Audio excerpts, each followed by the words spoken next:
Welcome back to the Hoopty Hay Balers. As you can see, it looks like I haven't touched this thing at all. It looks like it's just been sitting on my bench, but I did take it back apart. It's all back together now, and that's what this video is going to be about, so I hope you enjoy. We're not going to be putting this back on the tractor quite yet though, because I do have a couple leaks that are higher than this housing that I need to fix before I put this back on. Otherwise it'll make it a whole lot harder. So this video is just going to be about rebuilding this individual housing. Alright, we're going to start by taking out this PTO shaft so we can lay it on its back. There's a snap ring. And this does have a dual PTO on it.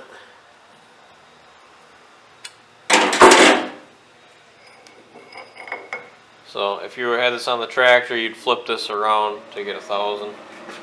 And then it actually engages different gears when you do that. It changes the speed of it.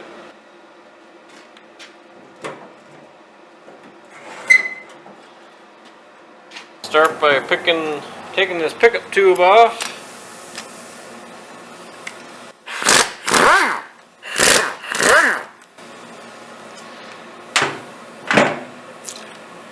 I don't believe there's a gasket on this. I had put some RTV on last time.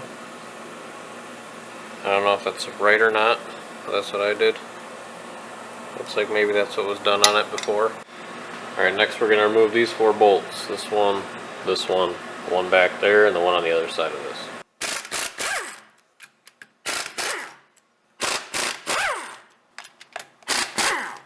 Two of these bolts have a dowel pin on them, or a spacer, and that just aligns everything when you put it back together. So keep track of that. They only go in one spot. Next I'm going to undo that line. Looks to be in 11/16 if I am correct. Yep.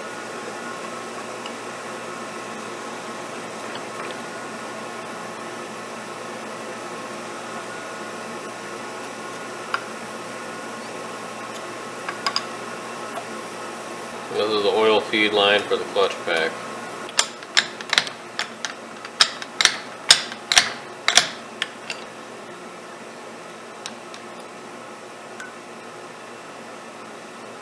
Gotta remove this snap ring.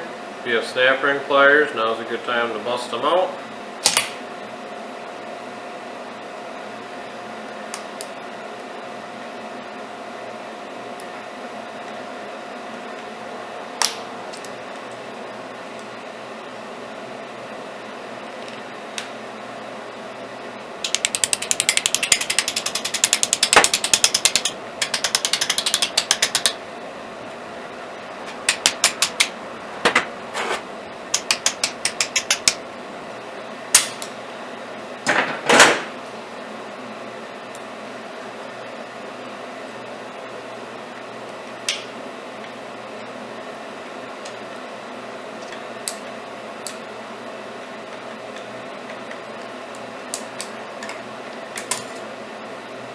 So this is a spiral snap ring around the spline part, and you're supposed to be able to push down the circular part that's around the spline part down when it'll compress the clutch pack, and then you can get that snap ring out. You pry it away from the splines and then you work it all the way around until you get it all the way off.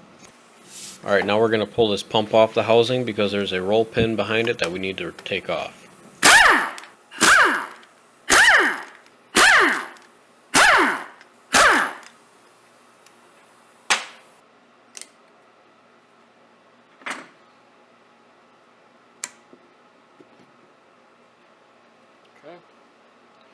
There's your pump, and there is an O-ring that rides on this inside the case here still, so watch for that. That's where that O-ring is for the pump inlet, and then we're going to pop that roll pin out because that's for the brake piston for the PTO brake. I'm going to grab that side of the pin with a pair of side cutters and try to pry it off. It's a good idea to always replace this snap ring when you have the pump off, because if that snap ring breaks or wiggles out of there, that piston will come out of that hole and it will dump your entire clutch pack pressure and your PTO won't work. So if your PTO doesn't work, pull that pump and check that roll pin first before ripping the whole thing apart.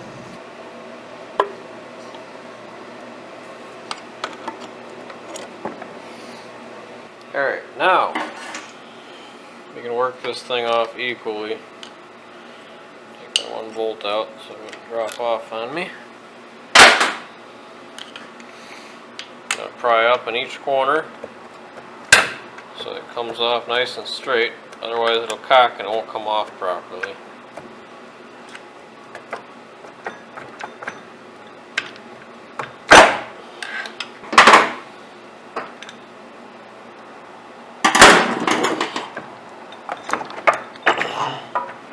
Okay, there's your housing. So this is actually like a, you can see it's split right there because this is actually a seal. This one's steel.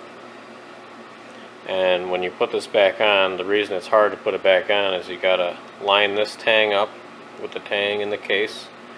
This has to go in. All these gears have to mesh. So we're gonna flip this thing over so we can get the PTO clutch housing off of it. Because that's what we're after all.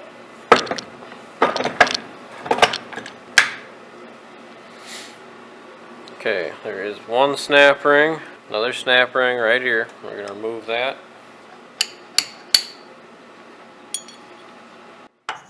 If you have a press and you can get it in there, it's a much better way to press this off while pushing on the inner race of that bearing instead of hitting it out with a hammer like I did. But I figure this is a tractor, it can handle some abuse. I figured a rubber mallet would be okay in this case.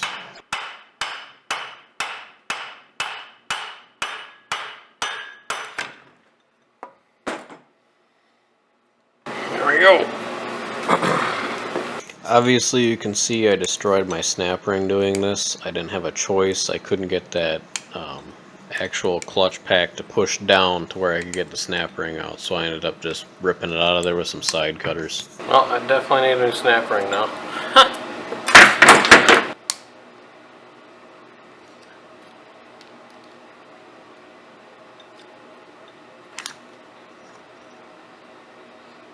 Okay, there's a roll pin that you gotta knock in to get that collar off. And we actually gotta knock that roll pin the rest of the way in to get this shaft off, it looks like.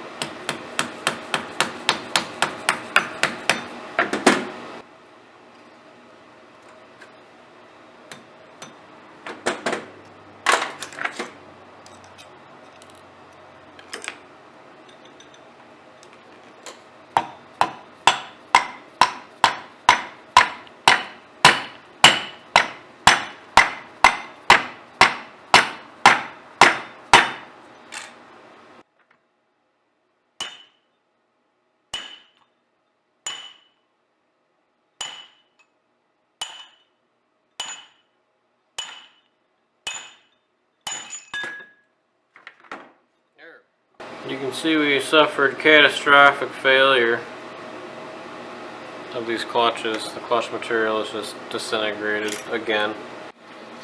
So as you can see, we got damage even to the steel plates. You can see how they've been slipping. That plate is supposed to have clutch material on it, and it does not. There's just rust, which means pretty much burnt that entire side off, and then, you know, it got all rusty because there was no, it was just fresh steel. I must have a moisture problem too. Anyways, these are the two O-rings I was talking about right here. These two O-rings, there are two different sizes for them depending upon what transmission you have. And I think I got the ones that were thinner. And I think this is where the leak is. So I'm going to put some thicker O-rings on it and pressure check it and see if that's where it was leaking from. Because I couldn't see any leaks on the outside of the housing or anything. Nothing on this housing here was leaking that I could see. So I'm thinking it's got to be these because it sounded like it was on the inside of the clutch pack. I also want to mention when we were trying to get the snap ring off of this shaft, the spiral one that I completely screwed up, which I got to get a new one now. There's a roll pin that, where's that one piece? This piece right here. So when you take the snap ring off, this is the collar that goes around that, I guess you could say it's the drum that holds the piston for the PTO clutch. See this notch right here and this, yeah, that notch right there. There's a roll pin that sits in there. So once you get the snap ring off that holds this on, I took a pick and I pushed the roll pin inwards. I was able to slide this off.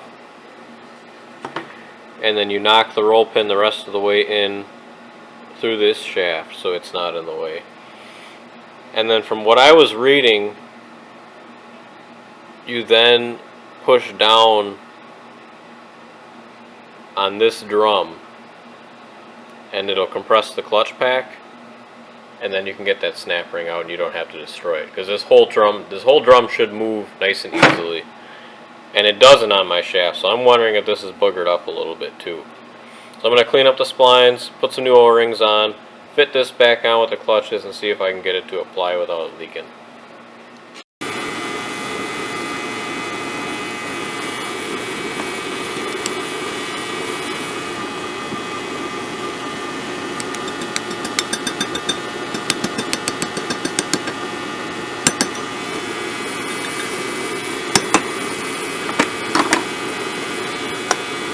Here's another thing to take with a grain of salt, because I can't find any information on the service manual. You can see inside this shaft here, you can see this little hole right there, and that's where my pin goes through. And if you look down it, so I'm showing you this roll pin in this shaft, and what I'm trying to say is there's only one hole in the other shaft that the roll pin will actually fit into properly. So when you're putting it back together, make sure you have that lined up so you can get your roll pin back in. Mine was broken. I don't know if that was from hammering it out or if it was broken on the tractor, but I do believe it's just to kind of roughly hold the two pieces together. It holds it together kind of loosely. I don't know if that's normal or not, but I couldn't find an answer online, so that's why I put it back together. Okay guys, I had mentioned in the other video that where I screwed up was the O-rings on this shaft. And there are two different size O-rings for this shaft. Looking at it closer now, these O-rings are actually fine, so that's not where it's leaking. I found that when I would pressure check the drum assembly, so when this piston is inside here like this, air was leaking through the center of this pretty bad. And now I'm remembering what I did last time I had this apart. I'm fairly certain that I didn't replace this because I had the parts left over.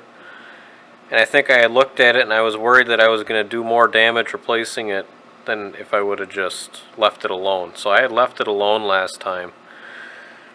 And there's a little spring on the inside here. I don't know if you can see that. This is a new one. Here's the old one.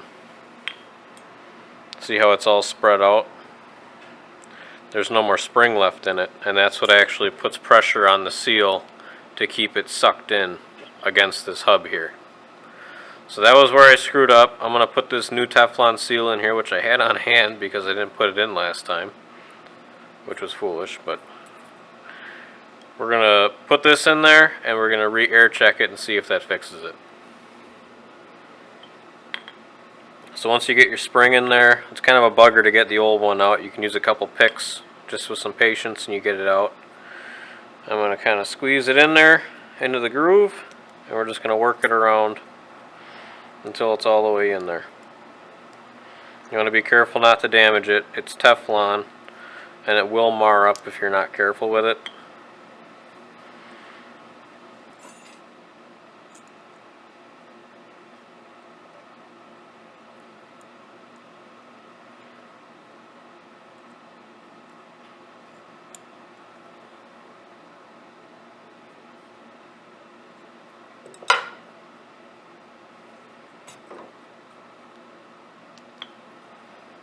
And there you go. There's our new seal.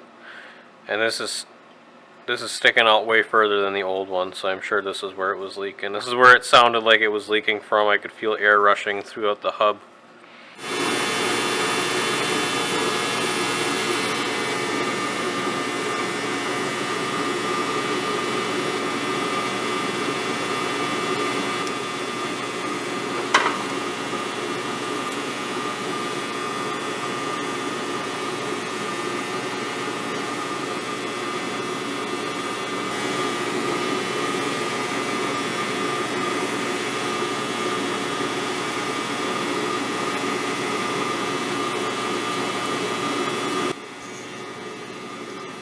And take your time with this.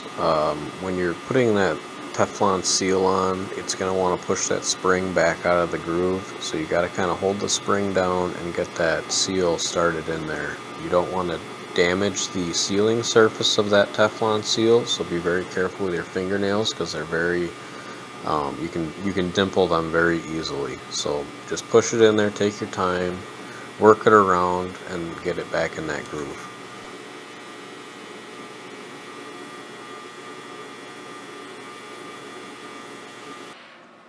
We're going to put a little assembly glue on that.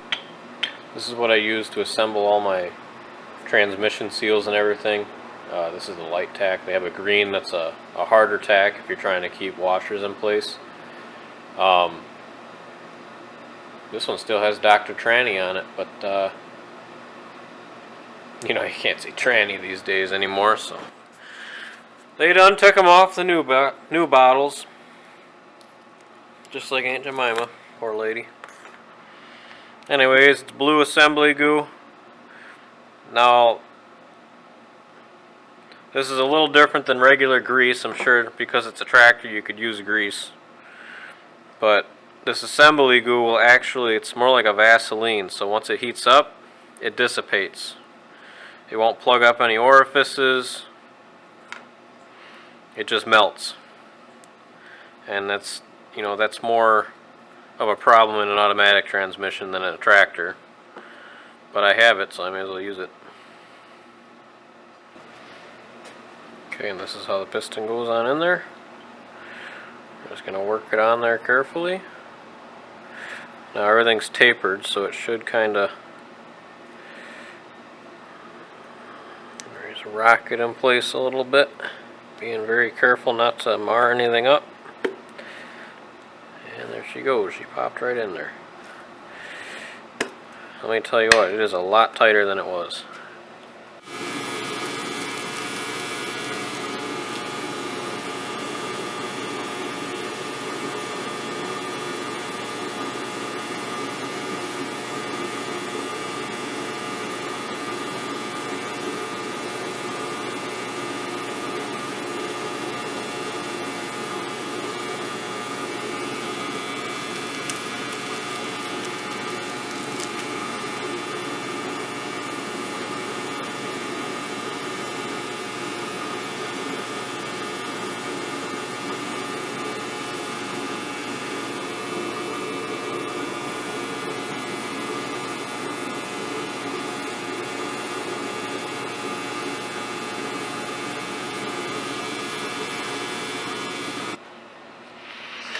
Alright, we're going to go leak check this thing. So what we're going to do is we're going to put this shaft in there as if we were assembling it, which we're not right now. We want to make sure this hole is lined up with the hole in here for the roll pin. We're not going to put a roll pin in there for right now, but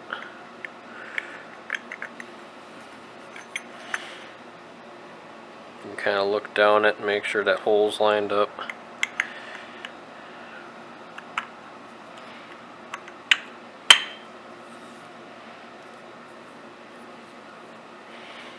Give it a push, and it's in.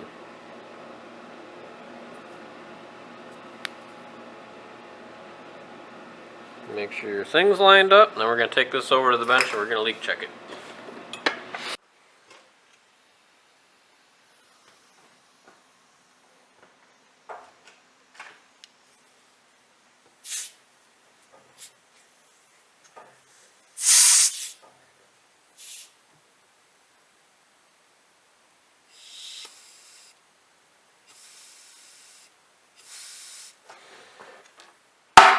Alright, there's still a little bit of leakage, but because this doesn't have a lip seal like an automatic transmission, I really don't think that that's going to seal up much better than that, because those are just Teflon seals.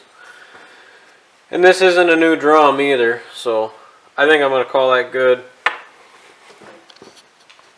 But these two seals were what was leaking, this Teflon seal here and that inner Teflon seal, and both springs were completely deformed, probably because it overheated the clutch pack. So this drum might be oblonged a little bit. It'd probably be a good idea to replace it, but This piston alone from Case is $775, and then with a used one you're pretty much gambling the same thing. So I'm just going to put the one that's in there back in it and hope for the best. Alright, we're going to make sure our parts are nice and clean.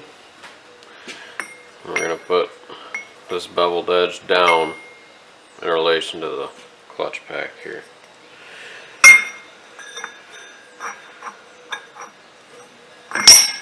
That goes on there first, and then the next thing in is a clutch plate. So we're going to go get some clutch plates. I've had these soaking in hydraulic oil.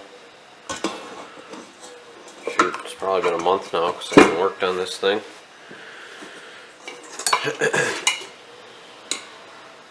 I don't know if you have to soak them or not, but when you do an automatic transmission you always soak them, so I soaked them. But this is kind of the same kind of thing we're going for here. So we got our selective plate in there, or the pressure plate, the really thick one. And we're going to drop a clutch plate in there, and then we're going to shove one of these clutch pack springs. It basically forces the clutch pack apart when the clutch isn't applied. So we're going to drop one of those on there. And then once we do that, we're going to put in a driven plate. I have new driven plates. There's like an oil on there. I'm just going to leave that on there. It should be fine. And then you grab another clutch plate. So the steels are the driven plates. These are the drive plates, I think. We're just going to alternate them until we get our... Grab another spring. Grab another driven plate.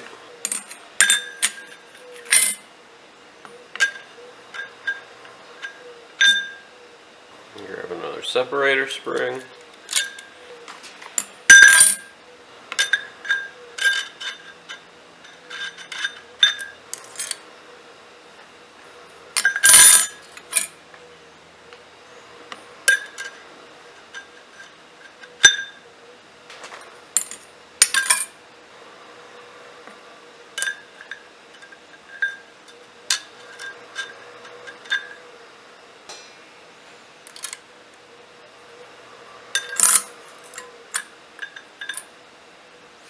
There's your stack up.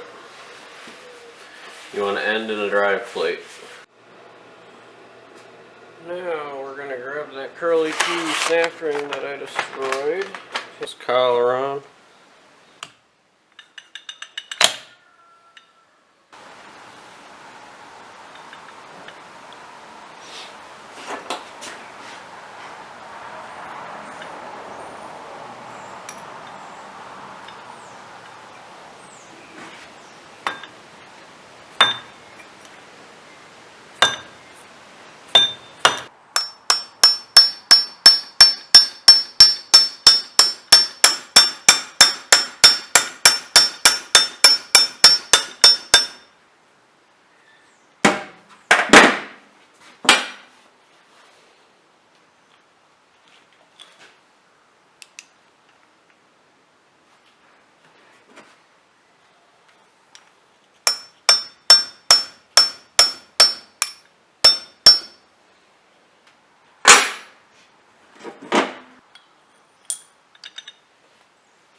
You're going to pound that back into the retaining plate. And then you're going to slide this gear back on with there's like a bevel on it. Bevel goes in the bottom so it spaces it off the bearing. You're going to put your snap ring on, then you're going to put your bearing race on, then you're going to put another snap ring on. And then once that's all done, then you can reinstall everything. I change gears here and replace this seal. Two 12-point bolts in there, 3/8. And this is something you should be able to do on the tractor. But I'm going to do it while I have it on the bench here.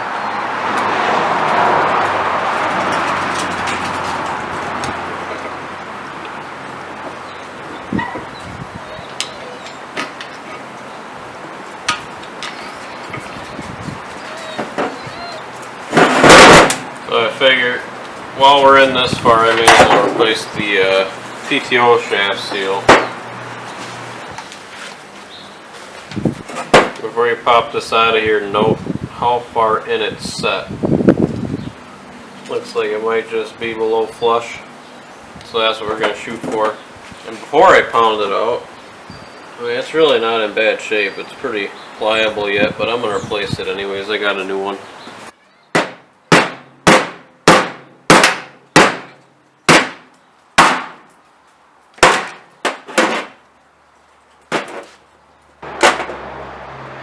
You know, they didn't get me this O-ring though. I guess if it leaks, I can always pull it back off. What I'll do is I'll probably put a little RTV on that. Lips always face inward so the oil don't leak out. At least 90% of the time. And I do not have an installer that size, so I'm just going to use the old seal to put it in. Hit it in nice and even and hope for the best. Okay, we got our seal in, and I'm just going to put a little bit of this RTV on there. I'm just going to put a real small amount where the O-ring is going to go, because I don't have a new one. Couple things to note here. There's a little ball right here that's got to line up. There's a little tang on this thrust washer that's got to go in a certain spot. This has to start, and all of these bearing surfaces have to start at the same time. And then you got to get it on the dowel pins too. So here's where that tang on that washer goes. Here's where that check ball lines up into. And then here's where, well, this is where that piston goes too. And then you got all the bearings actually in the housing here.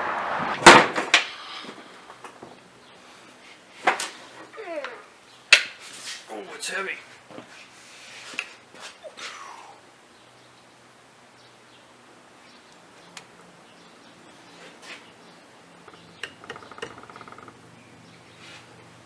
You want it to kind of slide on all on its own. You don't want to have to do a whole lot of tapping on it. If you got to tap on it a bunch, there's a good chance one of those things ain't lined up right. But I think that lock washer's down all the way, which is the main thing. I want to give it a couple taps with a very small dead blow and see if I can't get it to drop the rest of the way down.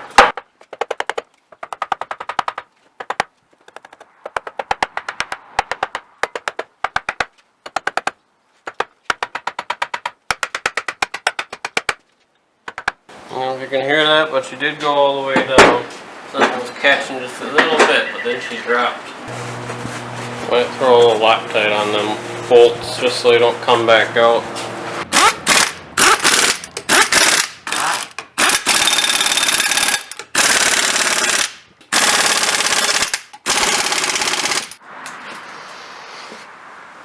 Okay, when you put this is for the brake release piston. Always put a new roll pin in, because if this breaks and that piston shoots out, you'll lose your hydraulic pressure to your PTO, because when the PTO activates, it releases that shoe that rides on the drum. And obviously when you put fluid in there and this ain't in there, that just shoots it out and all your fluid dumps right back into the case. So always put a new roll pin in.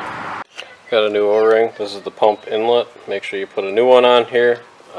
You don't want to be sucking air. You don't want to have aerated fluid or anything like that. I want to throw some assembly lube on there so it slides right on once I get it on there. And then I'm going to throw a little bit more of that RTV with the paper gasket just to make sure it doesn't leak.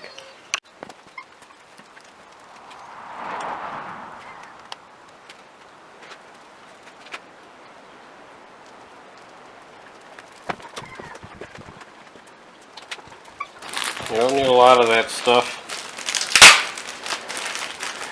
I'm sure it'd be fine without it, but I like to err on the side of, you know, that RTV stick's really good these days, and I'm just going to use it. But it's good to always heed the advice. A little dab will do ya, big old dab will screw you. You don't want to use too much. You might block off an oil port or something, at least on a car. Something like this would probably just eat it right up. I wouldn't worry about it, but it's on both sides of the gasket though. The only reason I'm using this stuff is because I work on cars, and usually when you use a cork or a paper transpan gasket, it usually leaks after like 5 years. And I don't want to ever pull this thing apart again, so I'm just going to do that, and hopefully that'll outlast me. And if it doesn't, I guess it'll just leak a little bit. I see there's still some oil in the pump, so I'm going to try and just dump this quick into there where it doesn't get any oil on any of my RTV. Take down this pickup tube.